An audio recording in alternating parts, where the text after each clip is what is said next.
What's up guys, I'm Cheddar. This is the 4th video out of 7 in my advanced movement guide. This one focusing on Pyromancer.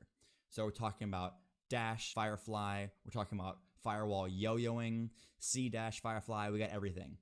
Let's get right into it. Alright, for this first tech, we're calling it a Dash Firefly.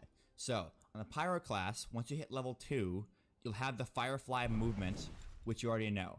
If you put a firewall on the ground, walk into it, you start flying. It's great for movement, and you get pretty far.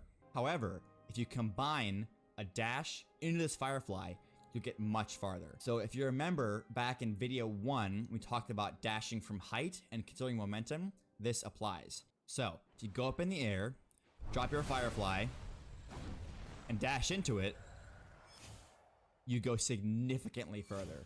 This is very, very useful for pushing an opponent, escaping a fight. It's very, very useful all around. Definitely worth practicing. For this next tech, I call it Yoyo-ing. So, if you notice, when you use your flame wall, it has a cooldown of 15 seconds. Very few people know this, but actually the flame wall stays up for exactly 15 seconds. So, in theory, if utilized properly, you're able to keep your firewall up at all times.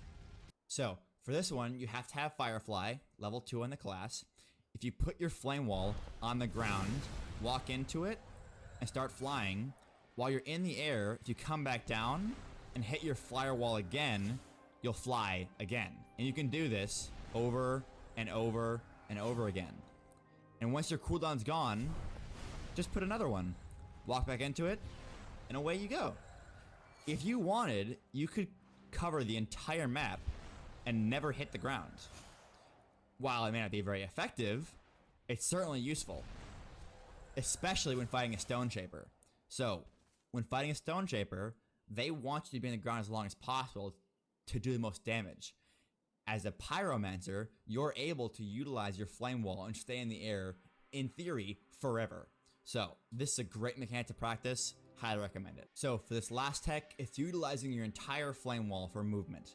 So, if you don't have a rune cooldown up, you are able to use your flame wall twice, just like we showed in Yo-Yoing. So, to get further with your flame wall, if you enter it over here, and re-enter it near the end of the flame wall, you're able to get much further than you would normally if you had put it down on the ground right in front of you and just ran through it. So, the biggest thing for using Firewall is to utilize it as much as possible for movement. The Pyro class, in and itself, does not have as much movement as Tempest or Frostborn, but utilizing your Flame Wall to its fullest allows you to have a lot of movement in the class. Alright, that'll be it for the Pyromancer Advanced video. If you liked it, check out the other videos I put in the description for the series down below. Tomorrow I'll be covering Stone Shaper movement. Be sure to check that out.